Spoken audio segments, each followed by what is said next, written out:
On Tuesday, Republican voters in Virginia's 20th House of Delegates district will choose their nominee in a state-run primary. The two candidates vying for the nomination are Dave Bourne and John Avoli. Breaking Through News ran a story on Dave Bourne after a West Virginia news outlet reported that Bourne's name was mentioned in a federal indictment against two West Virginia magistrates. Since that story broke, a woman has came forward claiming that back on April 28th of 2015, an Augusta County Sheriff's Office deputy called her informing her that he had a warrant for her arrest. She said the deputy told her to go to Dave Bourne bail bonds and someone from the bail bonds office would take her to the jail to take care of it. This is Lisa Gagnon. Here she is telling me her story. A phone call came in from Jason Falls with the Augusta County Sheriff's Department stating that I was being arrested for those two charges.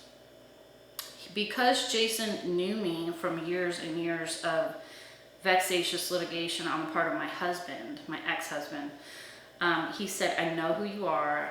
I know what's going on with you and your ex-husband. I'm not going to come down there and arrest you. He said, this maybe was 1 o'clock in the afternoon. He said, finish up your workday when you come in around, get off around 5. He said, I've already contacted Dave Bourne's office across the street. We've set up for you to meet with him to do your bond, and they will escort you over to the Augusta County Sheriff's Department. So I went straight to Dave Bourne's office as I was instructed by Jason Falls. His son, and I cannot remember Dave's son's name, escorted me across the street to the Sheriff's Department, so we walked in together. He sat in the waiting room, and then Jason took me back to fingerprint me. I reached out to Mr. Bourne by email and via messenger to ask him if Ms. Gagnon's statement is accurate. But as of press time, Bourne refused to respond to that question and several other pressing questions that I have for him. I know Bourne's campaign saw my message through the Messenger app because the little circle on the bottom right corner confirms as much. For those of you asking yourselves, what is the big deal if Deputy Falls did direct Ms. Gagnon to go to the office of Bourne to make the process quicker and easier for her? The big deal is, if it happened, it is a violation of Virginia Law 6 VA C20-250-250, which sets the standards for professional conduct standards. In Virginia, it is also a violation of the law if a law enforcement officer, magistrate, judge, or prosecutor tell a defendant what bail bondsman to use or not to use. If Ms. Gagnon's account is true, it's eerily similar to the West Virginia magistrate's criminal case, the one against Clemens Skinner, where Bourne's name is mentioned in the indictment.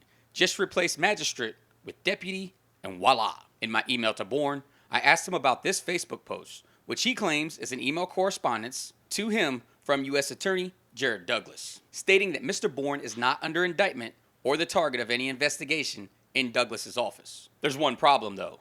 When I tried to email the email address for Douglas on Bourne's page, jjdouglas@usa.doj.gov, it didn't exist.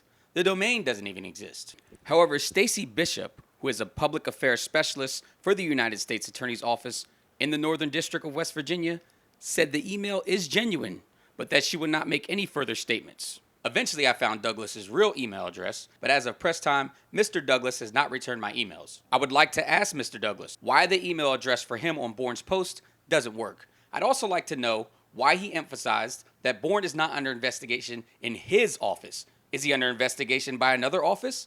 Is he cooperating with federal authorities on any cases or investigations? And if so, why? Unfortunately, no one will answer these very important questions that voters need answered before going to the polls on Tuesday. But it isn't just breaking through news that Dave Bourne is avoiding. WSVA Radio in Harrisonburg has a long-standing tradition of giving candidates that are running for office locally and regionally 5 to 7 minutes of radio time to make their case to their listeners. Bourne's opponent, John Avoli, recorded his 5 to 7 minutes. So did other primary candidates in other races like Tina Freitas, Emmett Henger, Kathy Copeland, and Brent Finnegan, but not Bourne.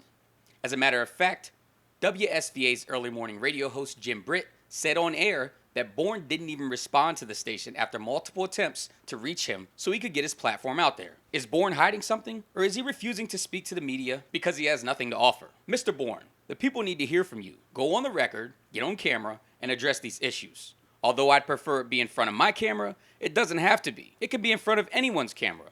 The people of the 20th District deserve to know. In the Breaking Through newsroom, Theodore Whitelow, Breaking Through News.